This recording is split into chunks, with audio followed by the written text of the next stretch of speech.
His son lay on the operating table fighting for his life when the surgeon leaned close and whispered the unthinkable, "Take your grandchildren and leave the city tonight." Then came the envelope, thick-sealed and heavy with a truth no parent should ever face. In that sterile hallway, the father's world shattered in silence. What could be inside that envelope that made a doctor break every rule of secrecy? Don't blink. What he discovers next will turn every belief about family upside down. Subscribe for more real-life revenge stories, and tell us in the comments where you're watching from. Robert gripped the steering wheel until his knuckles turned white, the road stretching endlessly beneath the dim glow of his headlights. Rain streaked across the windshield, distorting the lines of the highway, but he barely noticed. Every thought, every breath was tangled around the same image, his son lying unconscious, pale, hooked to machines that hummed and blinked in cold rhythm. 2 hours had never felt so long or so empty. He could still hear the surgeon's voice echoing in his mind, calm but urgent, like a command from another world. "Take your grandchildren and leave the city tonight." That one sentence had torn through him like shrapnel. The surgeon's eyes had carried something he couldn't name: fear, pity, maybe both. Robert had been in construction his whole life. He knew when someone was hiding the truth beneath their words, and that look had told him there was something far worse than illness waiting at the end of this road. His old Ford hummed beneath him, the engine's steady growl masking the chaos inside his chest. He remembered when Daniel was 8, sitting in the passenger seat after Little League practice, ice cream melting down his wrist. Back then, Daniel's biggest problem was a missed catch. Back then, Robert could fix everything with a hug and a promise. Now he was speeding toward a hospital, chasing the fragments of a family that suddenly felt like strangers. He glanced at the envelope on the passenger seat, the one the surgeon had pressed into his hand. It seemed to radiate heat, like it contained something alive. He wanted to open it right there, rip it apart, and see what kind of nightmare it held. But he couldn't. Not yet. The thought of what it might reveal twisted his gut. Evidence. That word lingered in his mind, sharp and heavy. Evidence of what? When he pulled into the hospital parking lot, it was just after midnight. The rain had slowed to a mist glistening under the streetlights. He parked crookedly, left the engine running, and stumbled toward the entrance. The automatic doors slid open with a soft hiss, and the sterile smell of disinfectant hit him like a wall. Everything looked too bright, too clean, as if the building itself refused to acknowledge the darkness that brought people there. At the reception desk, a young nurse looked up. "Can I help you, sir?" "My son," he managed to say. "Daniel Hartman, emergency surgery." Her fingers danced over the keyboard, eyes scanning the screen. "Room 214. He's stable but sedated. You can see him soon." Stable. The word should have comforted him, but it didn't. He nodded stiffly and walked down the corridor, his boots squeaking on the polished floor. He passed families curled on benches, a mother whispering into her hands, a man staring blankly at a vending machine. Everyone here carried a story written in pain. When he reached the waiting area outside the ICU, she was already there. Melissa. Her black coat was dry, her makeup flawless. Too flawless. Her hands folded neatly in her lap like someone waiting for a flight, not a miracle. She looked up and smiled faintly when she saw him.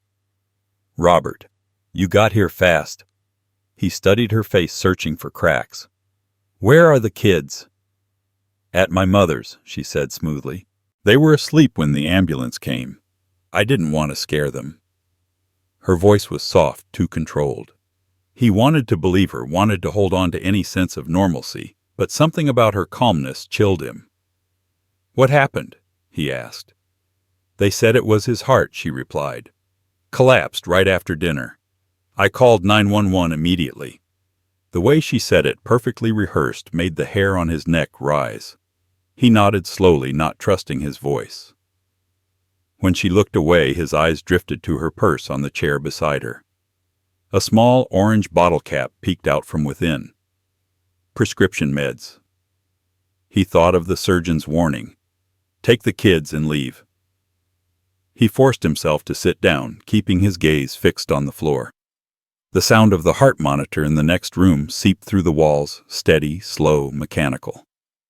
Daniel's life reduced to beeps and graphs. 15 minutes later, Dr. Lawson appeared. His white coat looked slightly wrinkled, his expression grave. "Mr. Hartman," he said quietly, nodding toward a hallway. "Could we talk for a moment?" Robert followed him into a small consultation room. The air was thick, the hum of the fluorescent lights louder than it should have been. The doctor shut the door and turned to him. "Your son's stable, but this isn't a simple heart condition. His test results show traces of digitalis, a medication used for cardiac issues. The thing is, he wasn't prescribed it. And the dosage in his system is dangerously high." Robert stared at him, the words sinking like stones. "You're saying someone gave it to him?" Dr. Lawson hesitated, then nodded. "Yes," repeatedly. For a moment, Robert couldn't breathe. His vision blurred. "Who?" he finally whispered. The doctor's eyes flicked toward the waiting area. "I can't say without proof. But that envelope," he pointed to Robert's coat pocket. "It contains lab results, pharmacy logs, handwriting comparisons. I've seen patterns like this before. You need to look at it, but not here. And whatever you do, don't confront her until you've taken the children somewhere safe." Robert's hands trembled as he reached into his pocket. The envelope felt heavier now, almost pulsing. "Why are you helping me?" he asked.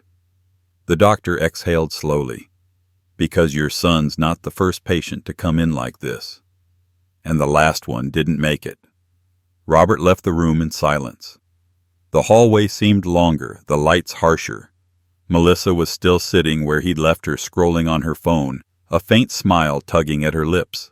She looked up briefly and said, "He'll be fine. I told you it wasn't serious." He nodded, forcing calm. "I'll sit with him a while." "Of course," she said, standing to adjust her coat.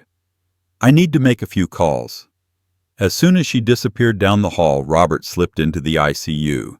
Daniel lay there, pale as wax tubes running from his arms, chest rising and falling in shallow rhythm. The sight broke something inside him. He pulled up a chair and sat, the envelope trembling in his hands. He opened it slowly. Inside were printed test results, copies of prescription orders, and at the bottom a photo Melissa at a pharmacy counter signing a form. The date was 2 weeks ago. The medication listed digitalis. The name on the label, Daniel Hartman. His throat went dry. She'd been poisoning him. Gradually, carefully, until his body gave out. His son, the boy he'd raised with calloused hands and late-night lessons about integrity and hard work, had been sleeping beside a woman who wanted him dead.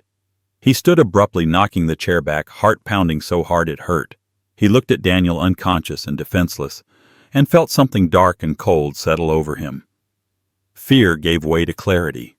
Helplessness turned to resolve.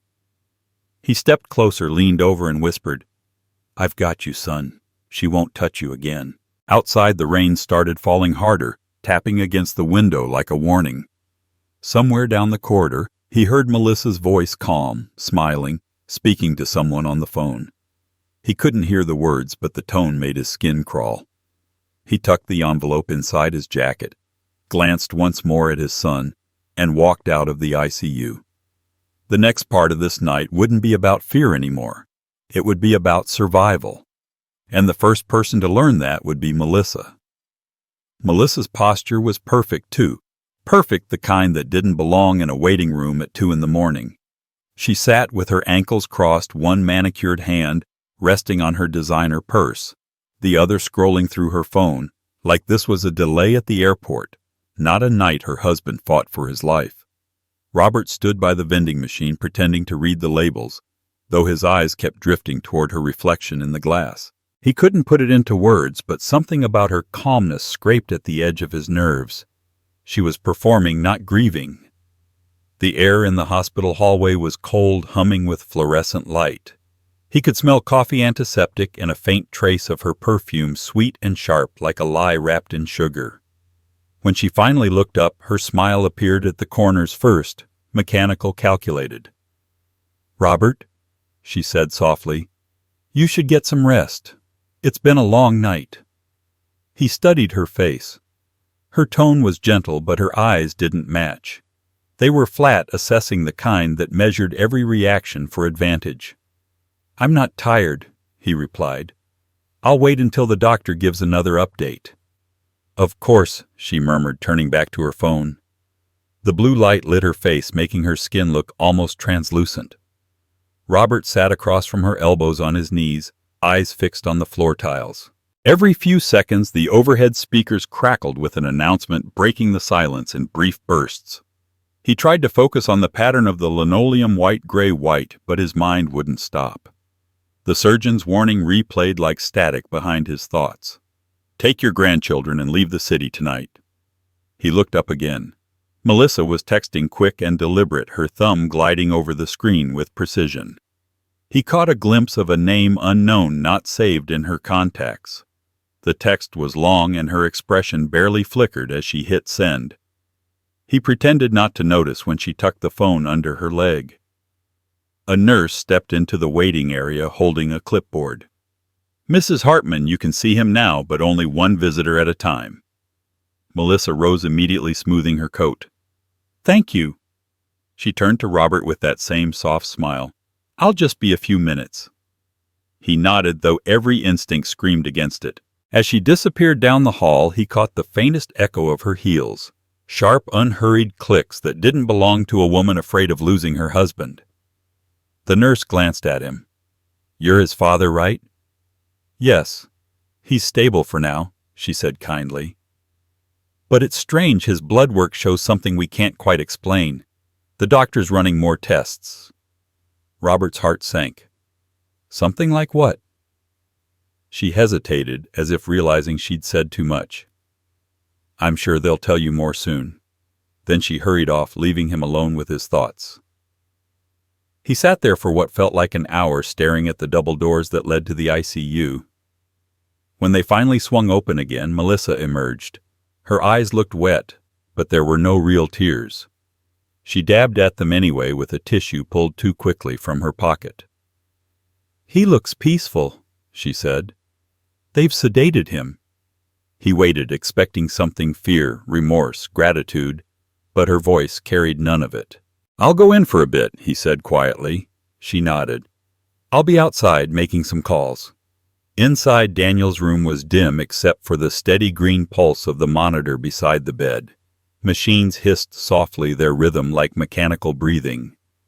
Robert stood at the foot of the bed, his hands tightening around the rail. His son looked younger somehow, stripped of the sharp edges life had given him. Pale skin, motionless chest.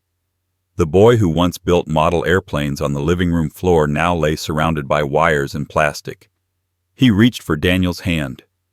It was cold, dry, unfamiliar. He wanted to speak but couldn't. The lump in his throat swelled until it burned. When he turned toward the window, movement caught his eye, a reflection in the glass. Down the hallway, Melissa stood just outside the door, speaking in hushed tones to someone on her phone. Her posture was tense now, her hand pressed against her temple. He couldn't make out the words, but her voice wasn't shaking. It was low, sharp, almost angry. He took a step closer to the window. Through the narrow gap in the blinds, he saw her pacing. Then she stopped, suddenly glancing toward the ICU entrance as if checking to make sure no one was watching. She pulled a small plastic bottle from her purse, something amber-colored with a white cap, then slipped it back quickly and walked away. Robert's breath caught. He wanted to believe it was nothing medication, vitamins, but that tiny bottle might as well have been a fuse burning towards something catastrophic. He turned back to his son, to the monitor, to the machines that stood between life and death, and a single thought began to grow. This wasn't an accident. When he stepped out of the room 10 minutes later, Melissa was gone. Only her purse remained on the chair, half open. Inside, beneath a pack of tissues and a folded hospital brochure, lay that same amber bottle. His fingers hovered over it, trembling. He knew he shouldn't touch it, but he couldn't stop himself. He picked it up, squinting at the label. The name was printed clearly, Daniel Hartman. The prescribing doctor's name, however, was one he didn't recognize. The sound of footsteps startled him. He slipped the bottle back and turned just as Melissa appeared, holding 2 cups of coffee. "Thought you might need this," she said, handing him one. Her smile was flawless again. "Everything okay?" He forced a nod. "He's resting." "Good," she replied, sipping her drink. "You should go home soon. You look exhausted." The suggestion felt like an order wrapped in concern. "Not yet," he said. She tilted her head. "You can't help him by wearing yourself out, Robert. Let the doctors do their job." He held her gaze until she looked away. There it was again, the faint twitch at the corner of her mouth, a crack in the porcelain. "I'll stay," he said evenly. "Just for tonight." Her lips pressed into a thin line. "Suit yourself." She tossed her empty cup into the trash and walked toward the exit, her heels echoing down the hall. Robert sat back down, the coffee untouched in his hands. His pulse thudded in his ears. Something was unraveling in front of him piece by piece, but he couldn't yet see the full picture. He took out his phone, scrolled to Dr. Lawson's number, and hesitated. The doctor's warning came rushing back again. "Don't confront her until you've taken the children somewhere safe." He needed proof, real proof. His gaze fell once more on her purse, still gaping open, the label of the prescription bottle barely visible. He snapped a photo, quick and silent. Then another of the pharmacy name, the dosage, the date. His fingers were shaking, but his mind was clear now. The truth was forming slow and brutal, like a shadow crawling out of the dark. Somewhere down the hallway a door slammed. Melissa's voice echoed faintly, sharp and cutting. He couldn't make out the words, but the tone carried one thing he recognized instantly: frustration. She'd lost control of something. Robert leaned back in the chair, eyes fixed on the ICU doors, and whispered to himself, "What are you hiding, Melissa?" He didn't know yet, but by morning he would, and what he'd uncover would destroy the last pieces of the life he thought he understood. Dr. Lawson waited until the hallway cleared before motioning for Robert to follow him. The surgeon's face was drawn, the kind of weary only truth could carve. He led Robert into a consultation room with a single fluorescent light that hummed faintly overhead. The door closed with a soft click, sealing them away from the steady rhythm of machines and muted hospital chatter. The air inside felt heavy, sterile, and too still. "Mr. Hartman," the doctor began quietly, his tone stripped of formality. "Your son will make it through the night, but this isn't a heart attack. What I'm about to tell you cannot leave this room." Robert's throat tightened. He nodded once. Dr. Lawson exhaled, his fingers drumming against the folder he carried. "Your son has been poisoned. Slowly, precisely. Whoever did this knows exactly how much the body can take before it collapses." He set the folder on the table between them, his voice steady but low. "If I were you, I'd take your grandchildren and get as far away from this city as possible before morning." Robert froze, staring at him. The words landed like a hammer blow. "Poisoned." "Yes," the doctor said. "And it's not random. The substance is digitalis heart medication, but in doses that would never be prescribed for his condition. We ran tox screens 3 times. It's deliberate."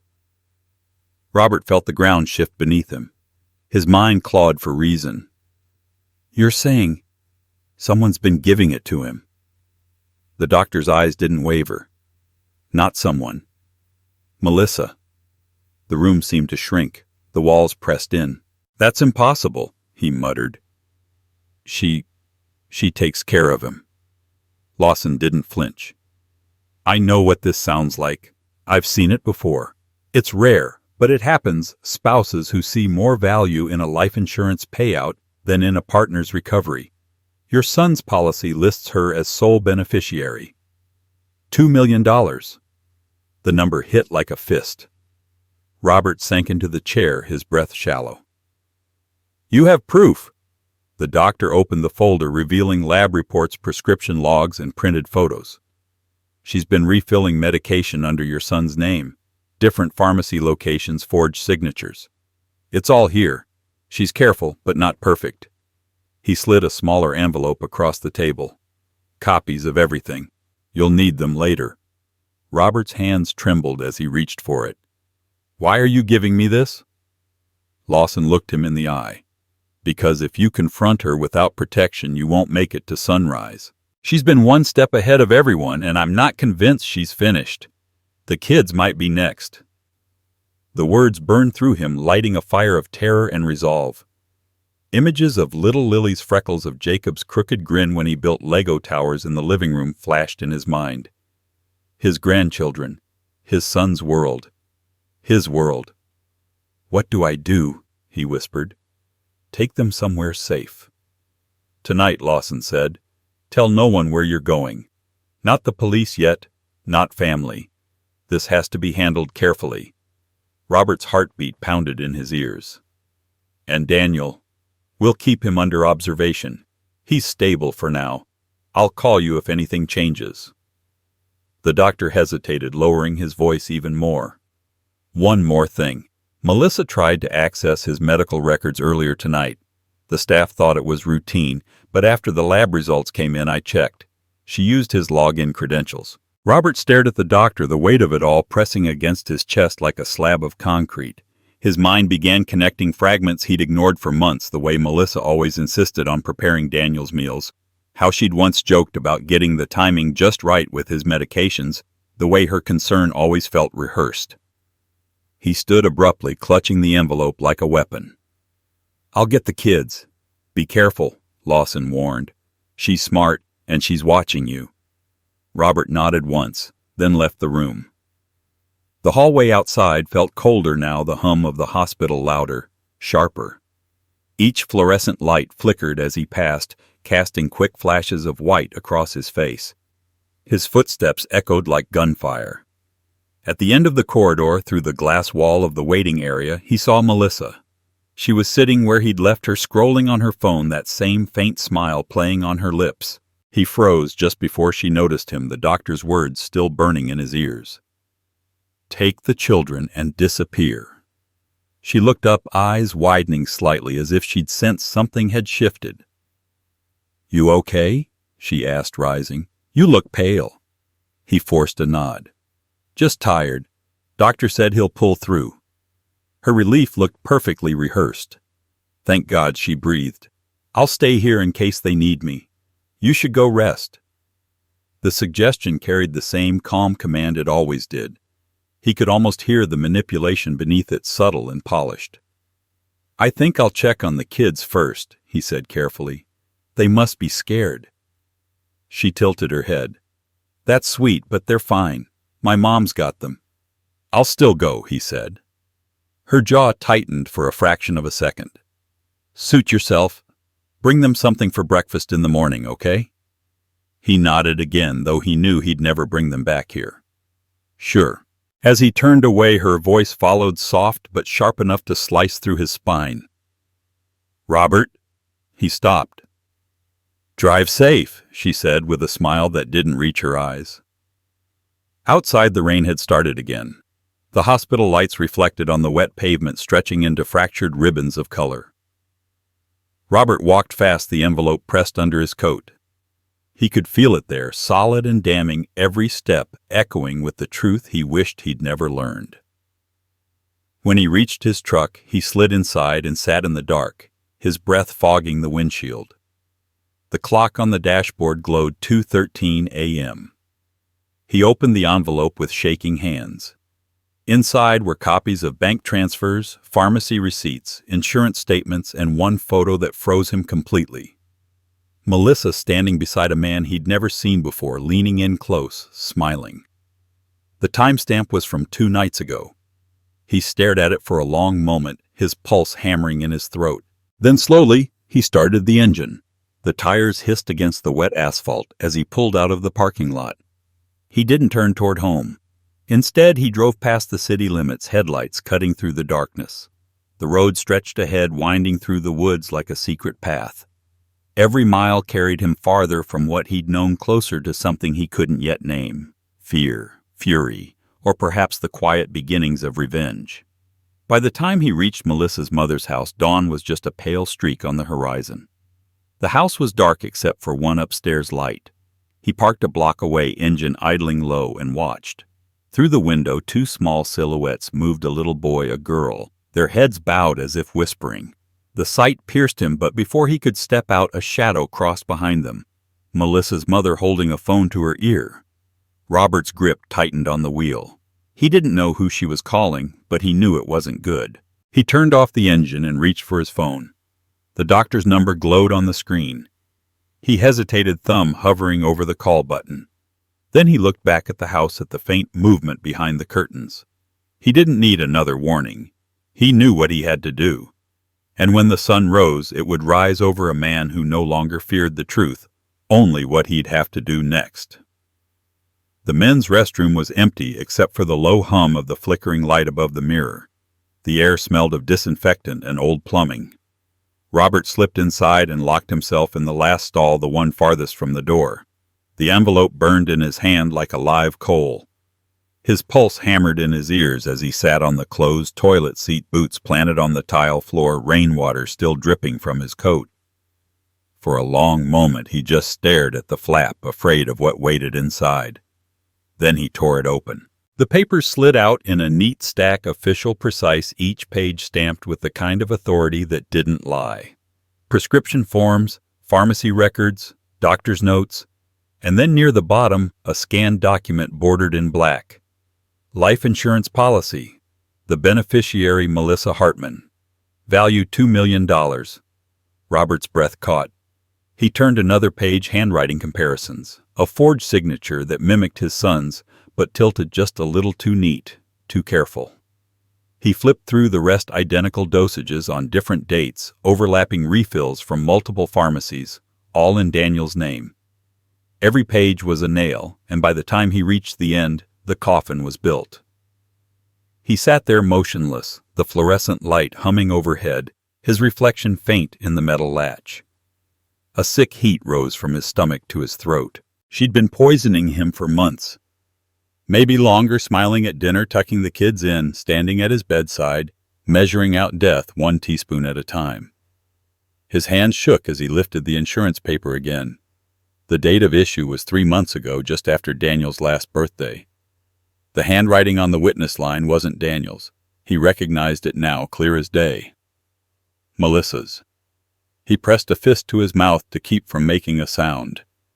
The rage was too large to contain.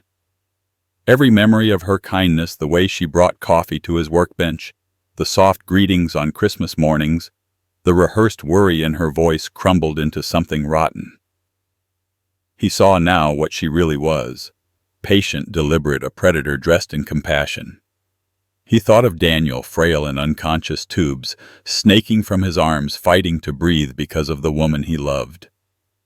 And the children, those innocent faces that still called her mom. His stomach turned. The paper trembled in his grip, edges cutting into his palm. There was a sound outside the restroom door creaking open. Robert froze. Footsteps. Slow. He slipped the documents back into the envelope, his pulse quickening. The steps paused near the sinks. He saw the shadow of shoes beneath the door. A woman's voice drifted through the silence, calm and low. Robert, Melissa. His blood went cold. He didn't answer. She waited a few seconds, then spoke again. I thought you left. The nurse said she saw you walk toward the exit. Still nothing. He could hear the faint rustle of her coat as she adjusted her stance. Are you okay? She asked softly. But the tone beneath the question wasn't concern. It was control. He didn't move, didn't breathe.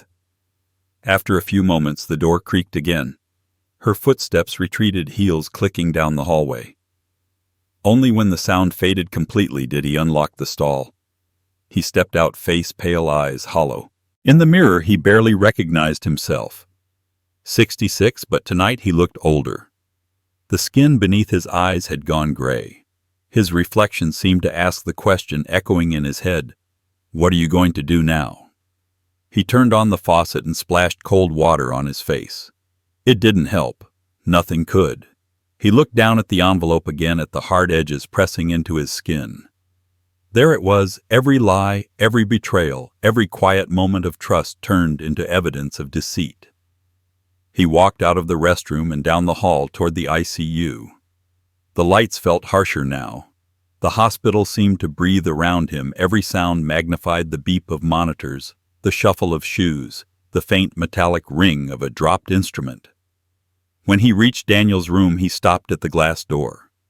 Inside, his son lay still, machines pulsing softly in the shadows. Melissa was already there. She stood by the bed, one hand resting on the railing, her head bent as if in prayer. But even from where he stood, Robert could tell she wasn't crying. Her lips were moving quick, precise, but no sound came out.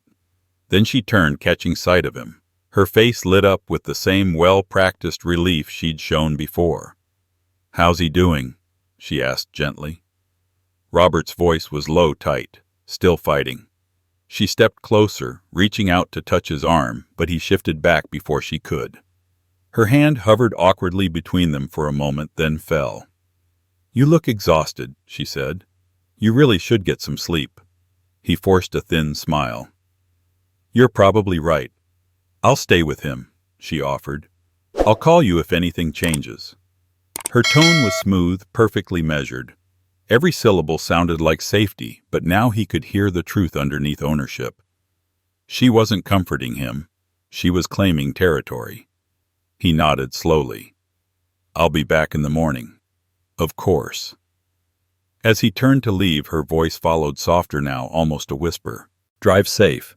He didn't look back. Outside, the night air hit him like a blade. The parking lot was slick with rain, the pavement glinting beneath the streetlights. He got into his truck and sat there, engine off, staring at the dark hospital windows. He thought of calling the police, but the doctor's warning stopped him. Melissa was clever. She'd twist every fact until truth looked like paranoia. He needed more, something that couldn't be denied. He reached into the glove compartment and pulled out a small digital recorder he kept for job notes. He turned it over in his hand. Tomorrow he'd go back to the house. He'd check her files, her drawers, anywhere she kept her secrets. And when he found something, anything, he'd have proof. The rain started again, steady this time, drumming against the roof of the truck. He looked down at the envelope one more time. $2 million. A man's life reduced to ink on paper. His grip tightened until the paper crumpled. For years he'd believed family meant safety. Now he understood that evil didn't always come wearing a stranger's face. Sometimes it shared your dinner table. Sometimes it kissed your son goodnight. He started the engine headlights, cutting through the rain. His reflection flickered in the rearview mirror, eyes hollow but burning, a man stripped of denial and left only with resolve. He drove into the darkness, the hospital shrinking behind him, every mile carrying him deeper into a silence thick with questions. But one thought rose above the noise, sharp and relentless. Melissa had built her plan brick by brick, patient and proud. And now he was going to tear it down piece by piece.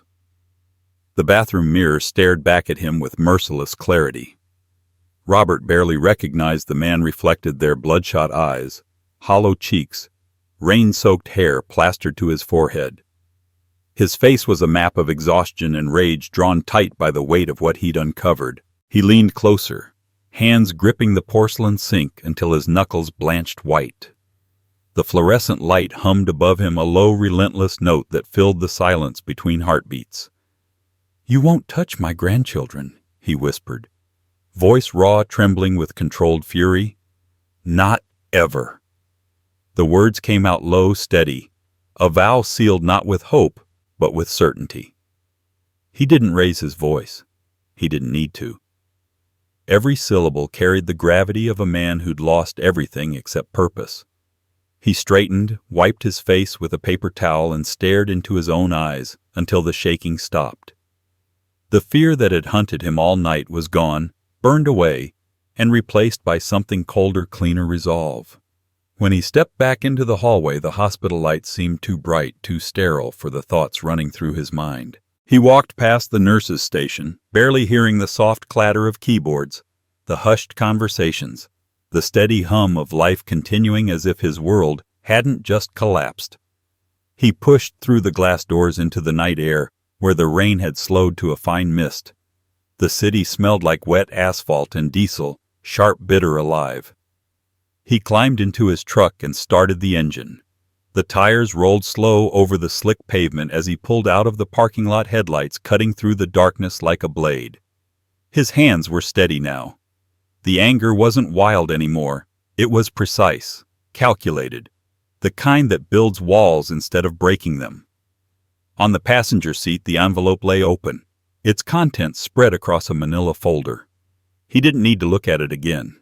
Every detail was burned into his mind, the forged signatures, the overlapping prescriptions, the life insurance policy written in clean, heartless ink. But what stayed with him most wasn't the documents. It was the memory of his son, lying pale and silent beneath the hospital lights. Daniel had always been the gentle one, too trusting, too kind. He'd inherited his mother's patience and Robert's stubbornness, a dangerous combination when the world turns cruel. Robert remembered teaching him how to swing a hammer, how to drive a nail straight, how to measure twice before cutting once. Lessons about care and precision, about building something solid. But he'd never taught him how to see through a smile like Melissa's. He'd never taught him that love could be a weapon. The dashboard clock glowed 3:04 a.m. He drove in silence, the wipers whispering across the glass. He didn't go home. He couldn't. The house he'd shared with his late wife now felt like a grave still hollow, filled with memories that only deepened his fury. Instead, he took the long road out of town, past the dark outlines of warehouses and the faint orange glow of gas stations. The road stretched ahead like a question he was finally ready to answer. He pulled over at an overlook outside the city where the land dropped away into shadow and the horizon shimmered faintly with dawn. The air was cool, the kind that bites at the lungs. He killed the engine and sat there staring out into the darkness. His reflection in the window ghosted over the view, a man stripped bare, no longer uncertain, no longer afraid. He thought of his grandchildren sleeping under another roof, unaware of the storm gathering around them. He pictured little Jacob clutching his stuffed bear Lily's soft curls spilling across her pillow. He'd promised his wife years ago that he'd protect their family no matter what. He'd failed her once. He wouldn't do it again. The plan formed slowly, piece by piece, built from instinct and memory. He still had friends in places Melissa didn't know about: old union men, a retired detective, a lawyer who owed him more than one favor. He could move quietly, gather proof, corner her with facts before she ever saw him coming. She'd built her lies like scaffolding, but he knew how to tear those down better than anyone. He opened the glove box and took out the small digital recorder again. He switched it on his thumb, pressing the worn red button. The soft click sounded louder in the stillness. "This is Robert Hartman," he said, voice calm, deliberate. "If anything happens to me or the kids, you'll find the evidence in the file marked Lawson. Melissa's behind it, every last piece of it." He paused, then shut it off. The words hung in the cab like a weight. Insurance against a different kind of poison. The first light of morning began to stretch across the sky, pale and thin. It touched the edges of his hands, the steering wheel, the envelope beside him. He stared at that light for a long moment, feeling it settle over his skin like absolution. He thought about how Melissa would react when she realized he knew. The charm would drop. The mask would slip. He pictured the flash of fear in her eyes, the desperate scramble to regain control. He almost pitied her for the moment she'd understand what kind of man she'd been playing with. Almost. Robert started the truck again. The hum of the engine sounded different now, not weary, but alive, like a pulse returning to a body long still. He turned the headlights off, letting the dawn guide him down the road. He didn't know exactly where he was headed yet, but the path felt clear. There was work to be done. As he drove, he rehearsed what he'd say when the time came. He wouldn't shout. He wouldn't threaten. He'd look her in the eye the way a man looks at a snake before cutting off its head. The hospital faded behind him, swallowed by distance. The rain had stopped, but the smell of it lingered, sharp, metallic, cleansing. By the time the city disappeared in his rearview mirror, the sun had begun to rise, bleeding red across the horizon. It looked almost violent, like fire tearing through the clouds. He took it as a sign. Robert rolled down the window and let the wind rush in cold against his face. He felt the tremor leave his body, replaced by a strange calm. The kind a man feels when there's no turning back. His hands were steady on the wheel, his heart a slow, deliberate drum.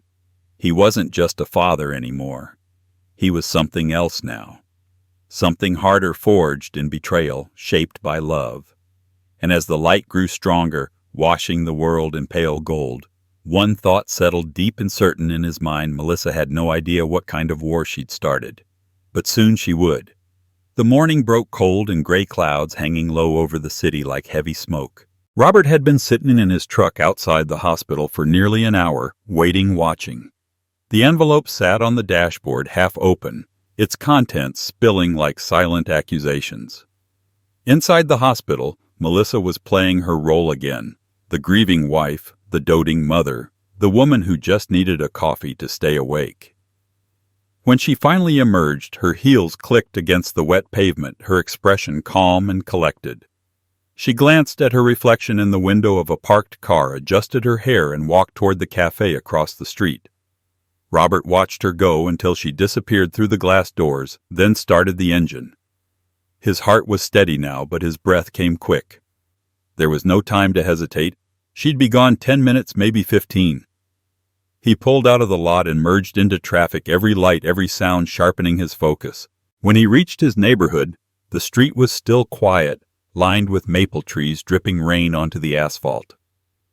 He parked 2 houses down from Melissa's place, Daniel's house, technically, and killed the engine. The air smelled faintly of wet leaves and gasoline. He pulled out his phone and called Helen. She answered on the second ring. "Robert, it's early. What's going on?" His voice was low, urgent. "I need your help. Don't ask questions, just listen. Go to Daniel's house. The kids are there with Melissa's mother. Get them ready. I'll be there in 5 minutes. Helen's voice faltered. "Robert, you're scaring me. I'll explain later. Please, Helen. This is life or death." A pause. "Then I'm on my way." He hung up, shoved the phone into his jacket, and stepped out into the drizzle. The world felt too still. Every sound amplified: the distant bark of a dog, the drip of water from a gutter, the faint hum of power lines. He moved fast but careful, keeping to the side of the house where the curtains were drawn. Through the living room window he saw them, little Jacob sitting cross-legged on the rug, coloring quietly, and Lily perched on the couch clutching a stuffed bear. They looked small, fragile, oblivious to the storm closing around them. Melissa's mother, Patricia, sat at the dining table scrolling through her phone, a cup of tea steaming beside her. Robert's throat tightened. He tapped lightly on the side door. When Patricia looked up, surprise flashing across her face, he stepped inside before she could speak. "Robert," she said sharply, rising from her chair. "You can't just—" "Where's Melissa?" he cut in. "She went to the hospital, said she'd call when good." He interrupted. "Get the kids' things. Now." Her brow furrowed. "What are you talking about?" He didn't have time for diplomacy. "I know what she's done, Patricia. I've seen the evidence. If you care about those kids, you'll help me get them out before she comes back." Something in his tone must have reached her because she hesitated, then glanced toward the children. "What are you saying?" "I'm saying she tried to kill Daniel," he said. "And she'll do worse if we stay here arguing." Patricia's face drained of color. She turned toward the staircase. "Lily, sweetheart, go pack your things. Take your brother." The girl blinked. "Why?" "Just listen to your grandpa," Patricia said, voice trembling now. Robert knelt beside Jacob, forcing a smile. "Hey, buddy, we're going on a little trip, okay? Grab your backpack." Jacob's eyes lit up. "Are we going to see Daddy?" Robert swallowed hard. "Soon, I promise." Within minutes, the small house erupted into quiet chaos. Drawers opening, bags zipping, hurried footsteps. Helen arrived just as they were gathering by the door, her car still idling in the driveway.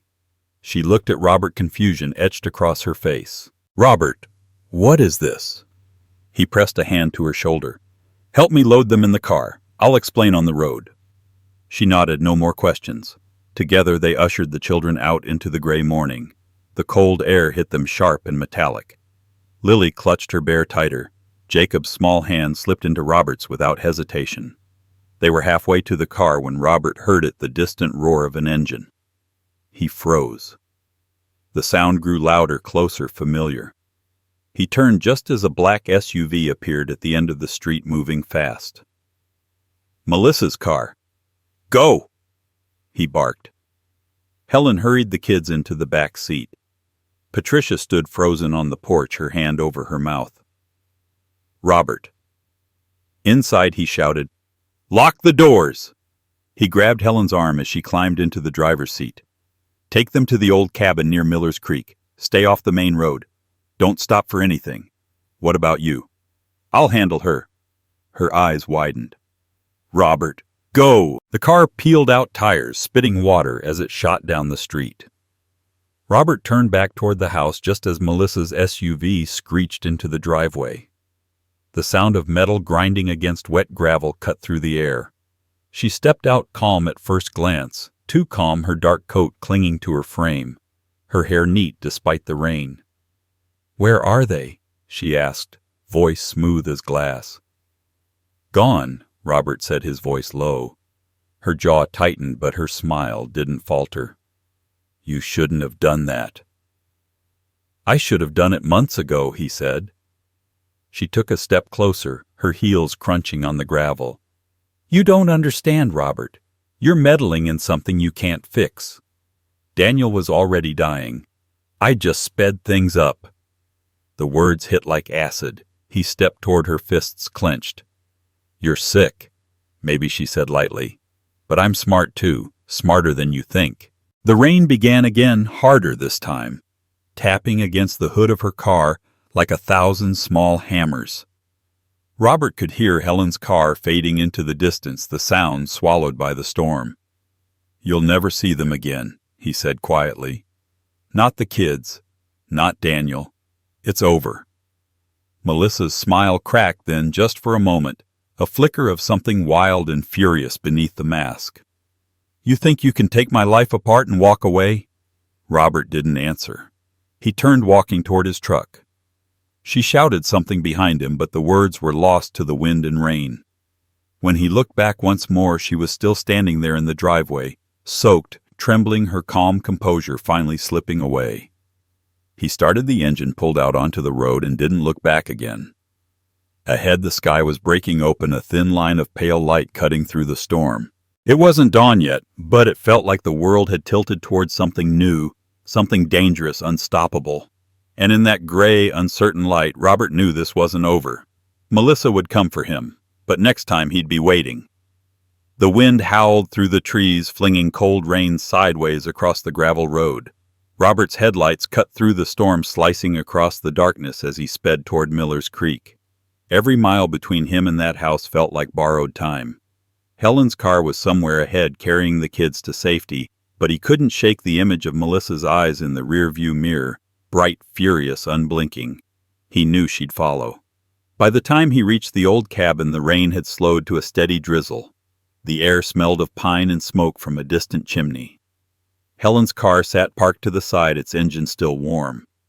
He climbed out, scanning the tree line, then stepped inside. The room was dimly lit by a single lantern on the table. The children were huddled on the couch beneath a thick blanket, their faces pale and wide-eyed. Helen stood near the window, watching the road, one hand clutching her phone. "She's coming," Robert said quietly. Helen turned, fear flashing across her face. "You should call the police now. Not yet." "What do you mean, not yet?" Robert's voice was low but firm. "If I call them now, she'll twist it. She'll have a story ready before they even get here. I need her to show herself first." Outside, the rain hissed against the tin roof. Somewhere in the distance, tires crunched on wet gravel. Headlights swept across the trees, throwing long, ghostly shadows across the walls. Helen's breath caught. "Robert," he held up a hand. "Take the kids into the back room. Lock the door." "Robert, do it." She hesitated only a second before ushering the children away. The door clicked shut behind them. Robert stood in the center of the room, every muscle coiled tight.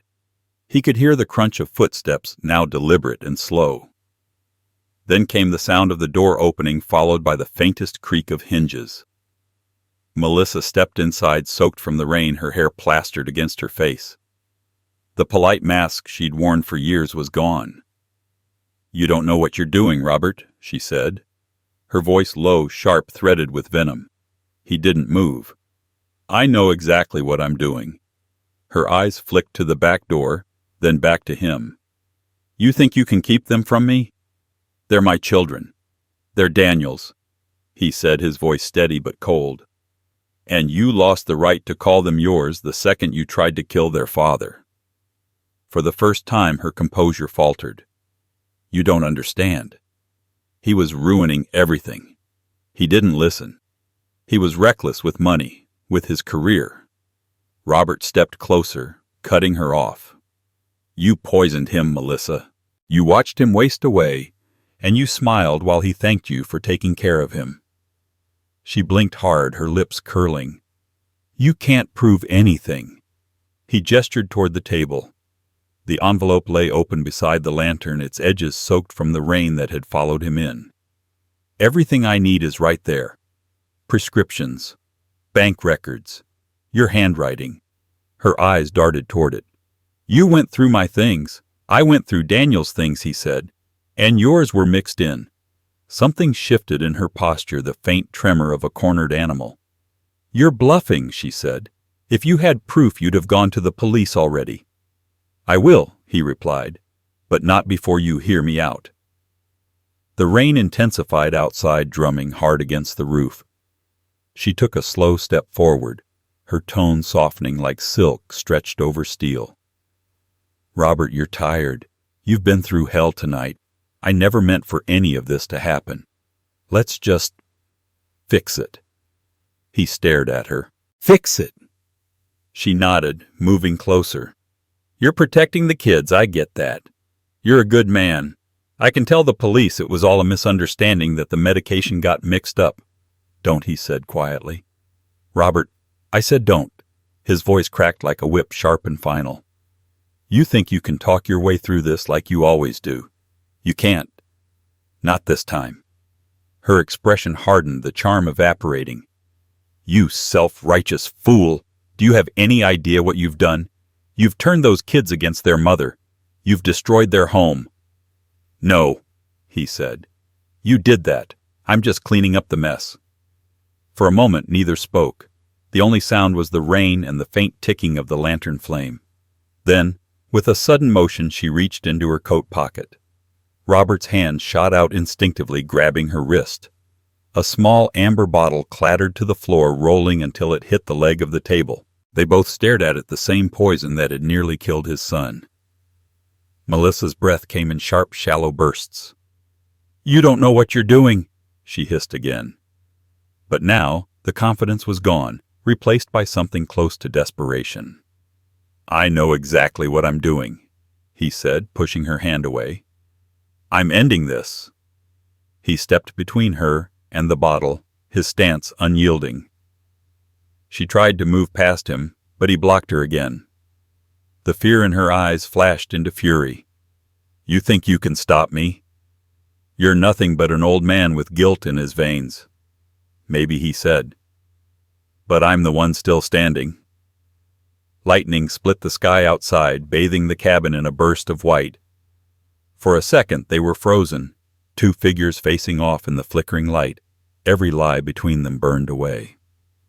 Then Melissa's voice dropped to a whisper. "You'll regret this. I already regret not stopping you sooner."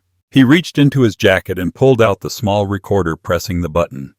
The red light blinked alive. "Say that again," he said. Her eyes widened. "You bastard!" The door to the back room opened. Then Helen's voice, breaking through the tension. "Robert, what's happening?" Melissa turned sharply toward the sound, but Robert caught her arm before she could move. "Go back inside," he said, without looking away from Melissa. "It's almost over."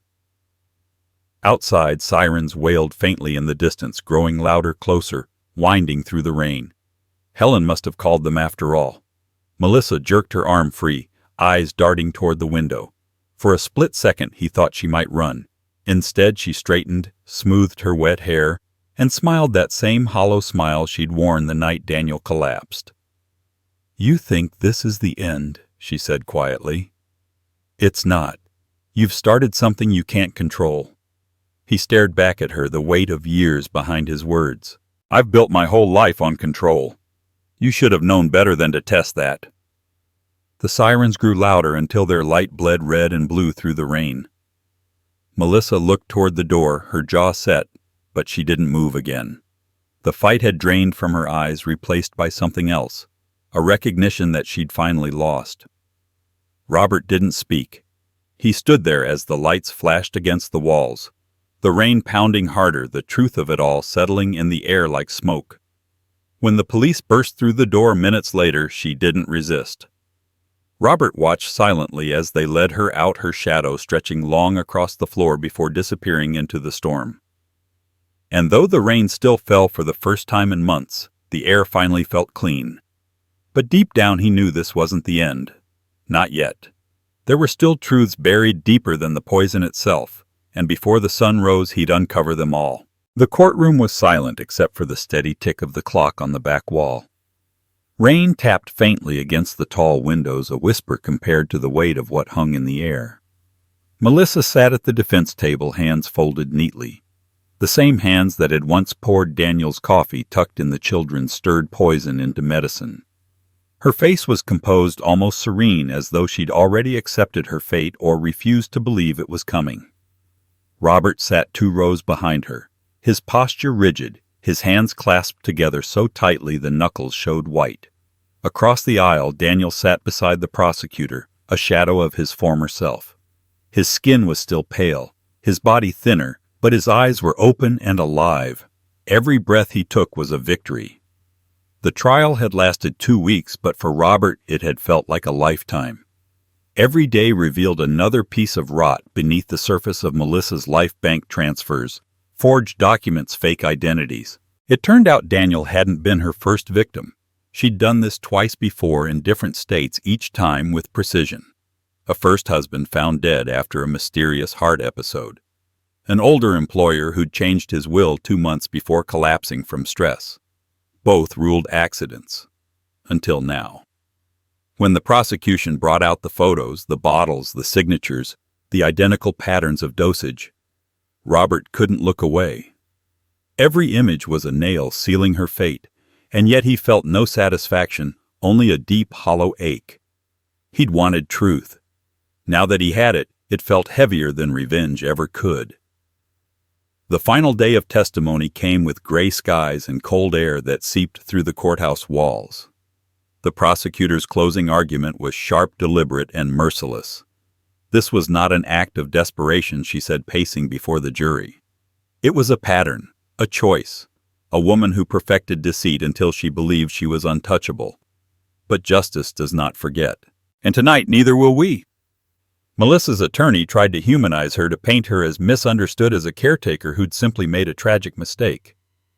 Robert almost laughed when the word accident came up. He thought of the surgeon's trembling voice the night he'd first learned the truth of the children's small hands clutching his in fear of the poison bottle rolling across the floor of that cabin. Accident had nothing to do with it. When the jury left to deliberate, the room emptied into a hush. Robert stood by the window watching the clouds shift outside. The courthouse steps below were slick with rain umbrellas dotting the square. Beside him, Daniel stared straight ahead, silent. After nearly 3 hours, the bailiff's voice broke through the murmur. All rise for the jury. Everyone stood. 12 faces filed back into the room, each one wearing the same expression, grim, certain, unmoved. The forewoman handed the folded paper to the judge. A pause, the sound of paper unfolding. Then the words that would echo for years. We find the defendant guilty on all counts. Melissa didn't flinch. She didn't cry, didn't shout. She simply sat still, her jaw tight, her eyes fixed on the floor. The judge's gavel struck once, the sharp crack echoing like thunder. 25 years in federal prison. For a long moment no one moved. The only sound was the low murmur of reporters at the back. Then slowly Melissa turned her head. Her eyes met Robert's across the room, cold, unreadable, no longer pretending. There was no apology there, no shame. Only the hollow stare of a woman who'd lost the illusion of control. Robert didn't look away. He held her gaze until the deputies took her by the arms and led her toward the side door. When the heavy door closed behind her, the silence that followed was almost sacred. Daniel let out a long, unsteady breath. His shoulders slumped as though the air itself had been holding him up until now. Robert reached over, resting a hand on his son's shoulder. The contact broke something open. Daniel turned to him, eyes glassy. "You saved my life, Dad," he whispered. Robert tried to speak, but the words caught in his throat. He'd imagined this moment, he'd wanted to believe it would feel triumphant. But it didn't. It felt fragile, raw. A relief so sharp it bordered on pain. He gave a small nod, his voice barely more than a breath. "We saved each other." They sat there long after the room emptied, the echo of the gavel still humming in the walls. Outside, the rain had stopped, leaving the air clean and cold. Light filtered through the windows, thin but warm, spilling across the floor like a benediction. By the time they stepped outside, the sky had begun to clear. The courthouse loomed behind them, its stone facade glistening from the storm. Reporters waited at the bottom of the steps, their cameras flashing like lightning, but Robert barely noticed. He looked at his son beside him, alive, breathing free, and for the first time in months, the weight on his chest lifted. They walked together down the steps, Daniel moving slowly, still weak but determined. Every step was a defiance of everything Melissa had tried to destroy. Helen stood by the car, the children in her arms. When Lily saw her father, she ran forward, her small feet splashing through puddles. Daniel crouched to catch her, nearly losing balance, but Robert's hand steadied him. "Daddy, you're okay," she said, tears streaking her face. "I'm okay," Daniel whispered, holding her close. Jacob clung to Robert's leg, his voice small. "Is Mommy coming back?" Robert hesitated, glancing at Helen, then knelt down. "Not for a long time, buddy. But you're safe now. That's what matters." The boy nodded slowly, wrapping his arms tighter around him. Later, as they drove home, the sun finally broke through the clouds. It painted the wet fields in shades of gold, the world outside glowing with the kind of fragile beauty that comes only after storms. Robert watched the road stretch ahead, long and quiet, and for the first time he didn't dread what came next. He'd seen darkness up close. He'd stared it down and survived. Justice had done its part, but redemption, the real kind, was something they'd have to build one day at a time. As the car turned onto the familiar gravel road leading home, Daniel looked out the window, then back at his father. "Do you think things will ever feel normal again?" Robert smiled faintly, eyes on the horizon. "Normal's gone," he said. "But peace. We might find that." The road wound upward toward the hills, where the first rays of sunlight broke free and stretched across the valley like a promise. And though the scars would never fade completely, the storm had passed. For the first time in a long time, the air felt safe to breathe. But as Robert looked ahead into the light, he couldn't help but wonder, had justice really ended here, or had it just begun? Months passed before the world began to feel steady again. The chill of winter melted into the soft warmth of spring, and the gray weight that had hung over Robert's life slowly began to lift. The farmhouse had changed since the trial, subtle things at first. The curtains were new. Sunlight reached corners it hadn't touched in years, and the air no longer carried the quiet tension that used to hum beneath every sound. It smelled of life again, of bread baking, of laundry, drying by the window, of things worth keeping. Robert sat at the kitchen table that evening, the same table he'd built with his son nearly 20 years ago, the wood worn smooth from time and use. Across the room, Daniel stood at the stove, stirring a pot of sauce, while the children chased each other in dizzy circles around the counter. Lily's laughter rang out like a melody, Jacob's footsteps thudded after her, and for once the noise didn't sting. It filled the house like music. Careful near the stove, Daniel said, his voice stronger now, though still carrying that faint rasp from the months of recovery. Lily skidded to a stop, grinning. "Smells like chicken night." "Roast chicken," Daniel corrected, flashing her a smile. "Grandpa's favorite."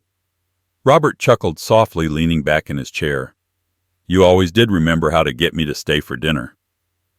"Bribery works," Daniel said, turning back to the stove. The air shimmered with warmth, the kind that comes not from fire but from belonging.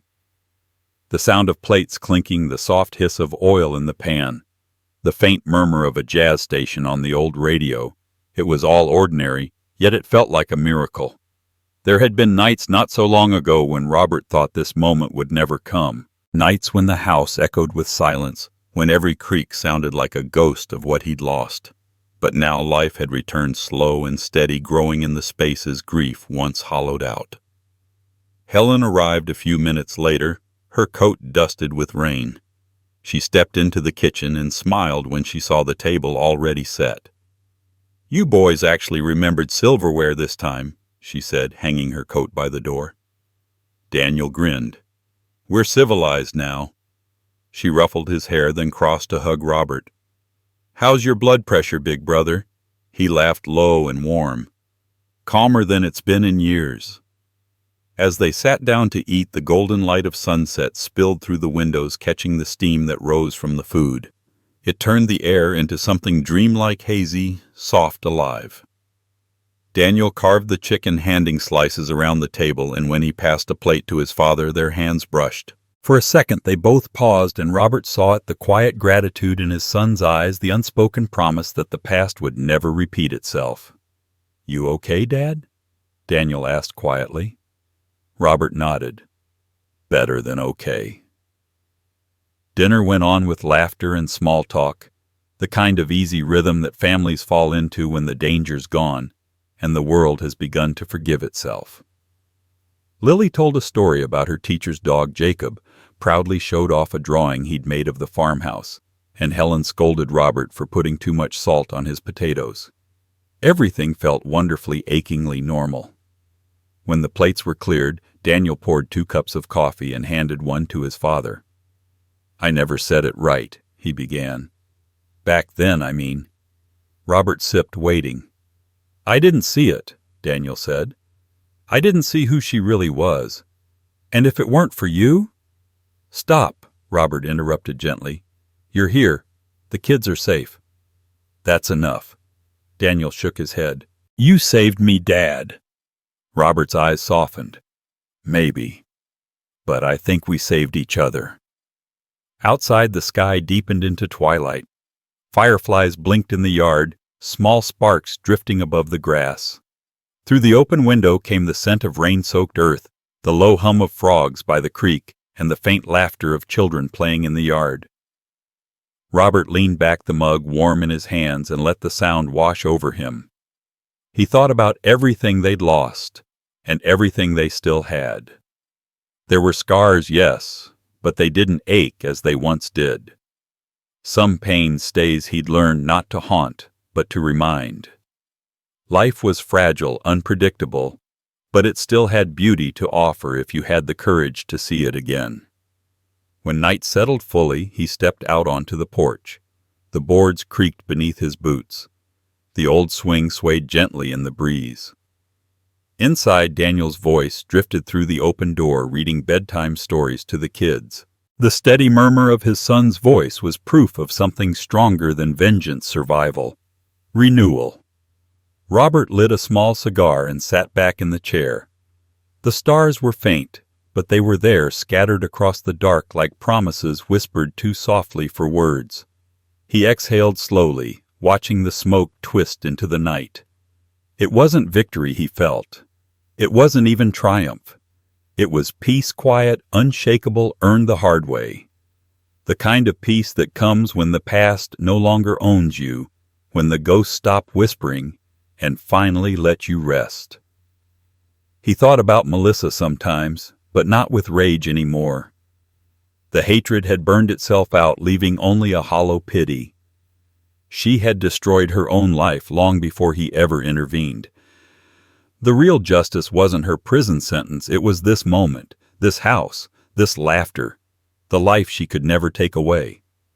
A screen door creaked open behind him. Daniel stepped out barefoot, a blanket draped over his shoulders. "Kids are out," he said, smiling. "Lily wanted you to know she saved you a cookie." Robert chuckled. "Then I guess I owe her one tomorrow." They sat together in silence, listening to the soft sounds of the night. The creek bubbled in the distance, an owl hooted once, and somewhere across the field a coyote called. Life, messy and wild, went on. Daniel turned to his father. "Do you ever think about what's next?"